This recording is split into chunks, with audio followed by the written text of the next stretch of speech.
جب حالات بہت کٹھن ہو گئے مکہ المکرمہ کے اور اللہ کی طرف سے ہجرت کا حکم آنے والا تھا، تو حضرت ابو بکر رضی اللہ تعالی عنہ کو حضور نے کہا کہ اے ابو بکر تیار رہنا، امر الہی کے آتے ہی ہم اس شہر کو چھوڑ دیں گے۔ اور پھر وہ وقت آیا کہ جب کفار نے حضور کے گھر کا محاصرہ کر لیا، آقا کریم علیہ السلام کو معاذ اللہ شہید کرنے کے ارادے سے ارد گرد جمع ہو گئے۔ آقا کریم علیہ السلام نے ہاتھ میں خاک پکڑی اور سورہ یاسین پڑھتے ہوئے ان کی آنکھوں میں جھونکتے ہوئے حضور گزر گئے اور انہیں پتہ بھی نہ چلا، اور وہ مکان کا محاصرہ کیے ساری رات کھڑے رہے۔ صبح بستر سے حضرت علی المرتضیٰ اٹھے، اللہ اکبر، تو آقا کریم علیہ السلام نکل گئے اور حضرت ابو بکر صدیق کے گھر تشریف لے گئے۔ اب دروازے کو دستک دینے لگے تو آواز آئی، حضور میں حاضر ہوں۔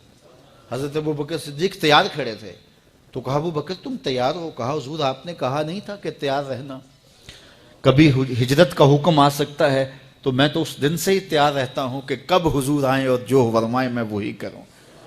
اور پھر وہاں سے لے کے حضور کو وہاں تک گئے، اور جبل سور کی چوٹی پر وہ غار ہے، اللہ اکبر، اس غار میں جانے سے قبل حضور کو باہر بیٹھنے کا کہا، عرض کی حضور ذرا میں غار کے اندر کے ماحول کا جائزہ لے لوں۔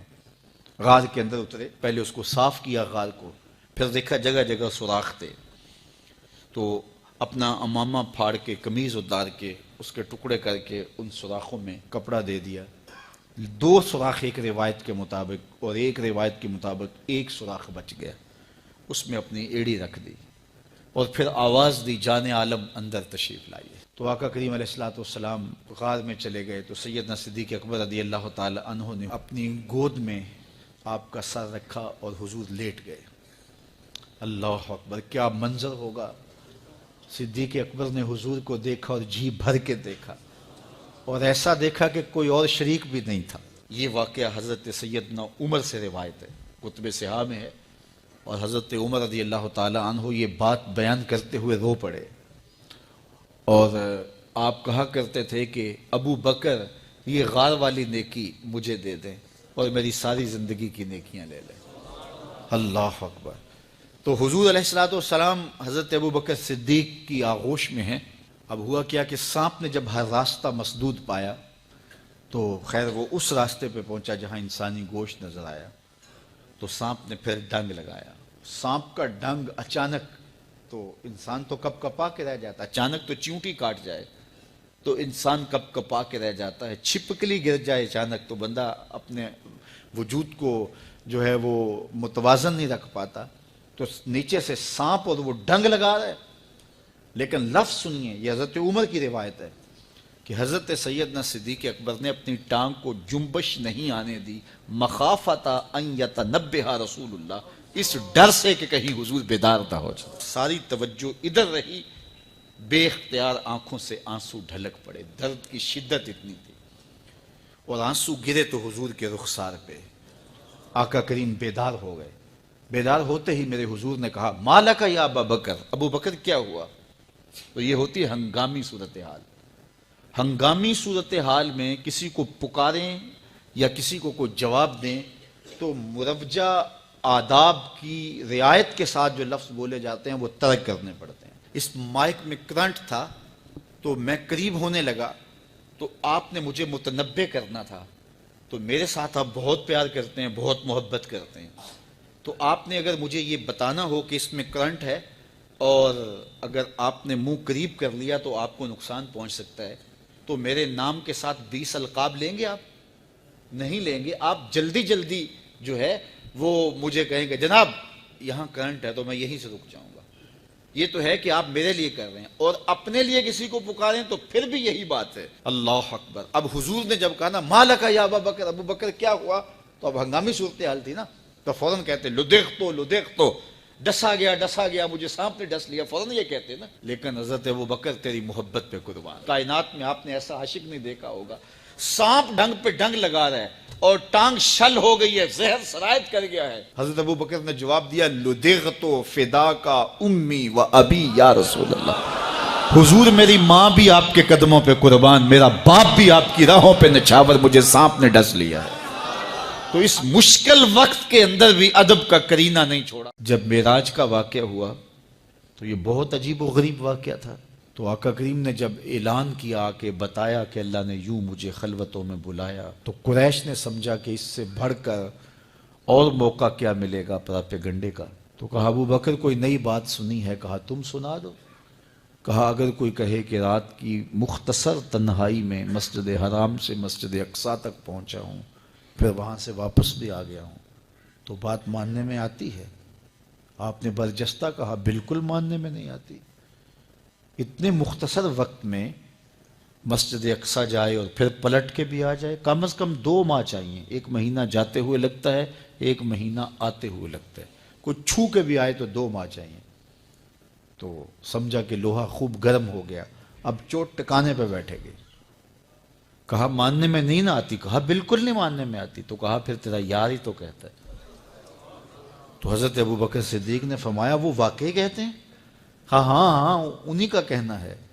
تو حضرت ابو بکر بولے لئن قالہ فقد صدق فاصدقہ، اگر انہوں نے کہا ہے تو سچ کہا ہے، میں تصدیق کرتا ہوں۔ کہا ابھی تو تم کہہ رہے تھے کوئی کہے تو ماننے میں نہیں آتا، کہا کوئی کہے تو اب بھی نہیں مانوں گا، وہ اس سے بھی عجیب کہے تو مان لوں گا۔ اللہ اکبر۔ فَبِذَلِكَ سُمِّيَ صدیق، علماء نے لکھا یہ وہ وجہ تھی جس کی وجہ سے آپ کو صدیق پکارا جانے لگا۔ معراج کی تصدیق کی اور صدیق کہلائے۔ صدیق تصدیق سے بھی ہے، اور ساری زندگی آپ نے جھوٹ زبان پہ نہیں آنے دیا۔ آپ کی طبع میں جو صداقت رچی بسی تھی، بلکہ ایک مشکل وقت آیا آپ پر، وہ جب حضور علیہ السلام کو اللہ کا حکم ہوا اور ہجرت کر کے حضور مکہ سے مدینہ کی طرف عازم سفر ہوئے، تو حضرت سیدنا صدیق اکبر رضی اللہ تعالیٰ عنہ ساتھ تھے۔ مکہ المکرمہ سے جو مدینہ المنورہ ہے وہ شمال کی جانب ہے، اور غار ثور مکہ المکرمہ سے جنوب کی سمت ہے۔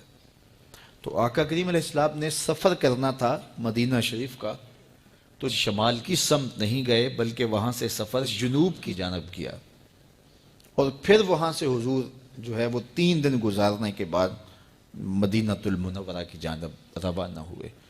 یہ سارے ادھر ڈھونڈتے تھکتے رہے، اور حضور وہاں آرام کرتے رہے، اور 3 دن کے بعد جب ڈھونڈ کے ان کو کچھ نہ ملا، تو آقا کریم وہاں سے نکلے اور سیدھا مدینہ المنورہ کی جانب عازم سفر ہوئے۔ انہوں نے 100 سرخ اونٹ حضور کی گرفتاری کے لیے انعام رکھا ہوا تھا۔ تو مختلف قبائل کے لوگ حضور کو ڈھونڈنے کے لیے نکلے تھے کہ بہت بڑا انعام ہے، 100 سرخ اونٹ ملیں گے۔ ایسے لوگ بھی تلاش کر رہے تھے جو حضور کو جانتے نہیں تھے۔ تو راستے کے اندر حضرت ابو بکر صدیق سے کوئی شخص ملا، اور اسے شک پڑا کہ جن کو میں ڈھونڈ رہا ہوں کہ وہ کہیں یہی نہ ہو۔ تو اس نے حضرت ابو بکر صدیق سے پوچھا آپ کا نام؟ تو انہوں نے کہا میرا نام عبداللہ ہے، ابو بکر ہوں۔ تو اس نے پھر حضور کا پوچھا۔ اب حضور کو وہ ڈھونڈ رہے ہیں، آج امتحان آیا نا، صدیق اکبر کی صداقت کا امتحان آ گیا اور عشق کا امتحان آ گیا۔ اگر کہیں یہ حضور ہیں تو عشق گوارا نہیں کرتا کہ یہ گرفتاری عمل میں آئے، اور اگر کہیں کہ یہ حضور نہیں ہیں تو ابو بکر صدیق کیسے رہیں گے؟ آج کل تو وہ سڑکیں بن گئی ہیں اور سائن لگے ہوئے ہیں، آپ اکیلے یہاں سے نکلیں تو جہاں جانا چاہیں خود جا سکتے ہیں۔